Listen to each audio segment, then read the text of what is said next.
안녕하세요. 여러분의 부동산 파트너 법학도 리랩장입니다. 2026년 상반기 우리 부동산 시장은 그 어느 때보다 큰 변곡점을 맞이했습니다. 지난 5월 9일부로 정부가 한시적으로 운영해오던 다주택자 양도소득세 중과 유예 조치가 전격 종료되었기 때문입니다. 하지만 길이 완전히 막힌 것은 아닙니다. 정부는 시장의 혼선을 막기 위해 세 차례에 걸친 정교한 보완책을 마련했습니다. 오늘 그 핵심을 완벽하게 정리해 보겠습니다.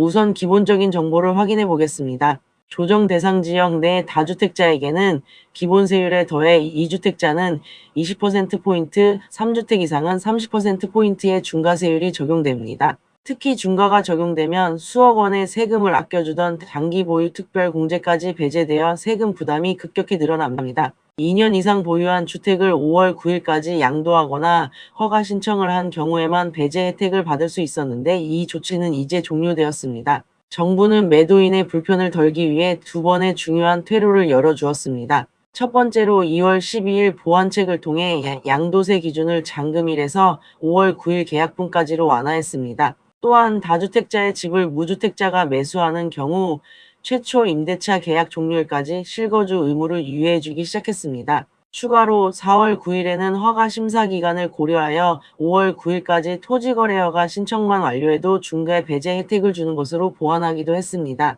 그리고 다주택자의 집을 무주택자가 매수하는 경우 최초 임대차 계약 종료일까지 실거주 의무를 유예해주기 시작했습니다. 두 번째로 4월 9일에는 허가 심사 기간을 고려하여 5월 9일까지 토지거래허가 신청만 완료해도 중과 배제 혜택을 주기로 했습니다. 강남 상구와 용산은 4개월, 신규 지역은 6개월, 이때 기존 조정 지역은 계약 후 4개월인 9월 9일까지, 신규 지역은 6개월인 11월 9일까지 잔금을 치르면 된다는 점이 핵심입니다. 단 조건이 있습니다. 매수자는 발표일인 2026년 5월 12일부터 계속해서 무주택을 유지한 분이어야 합니다. 가장 핵심적인 소식은 주택담보대출 실행 시 전입신고 의무가 면제된다는 점입니다. 무주택자가 대출을 끼고도 세입자의 만기까지 안정적으로 자금을 운용할 수 있게 된 것이죠.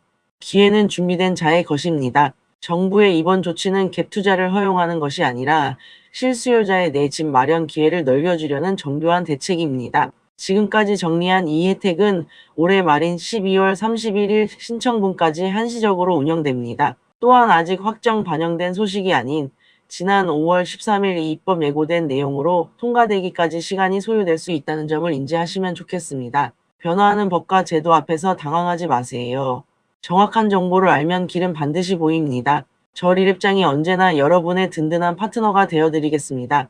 오늘 영상이 도움되셨다면 구독과 좋아요 부탁드립니다. 감사합니다.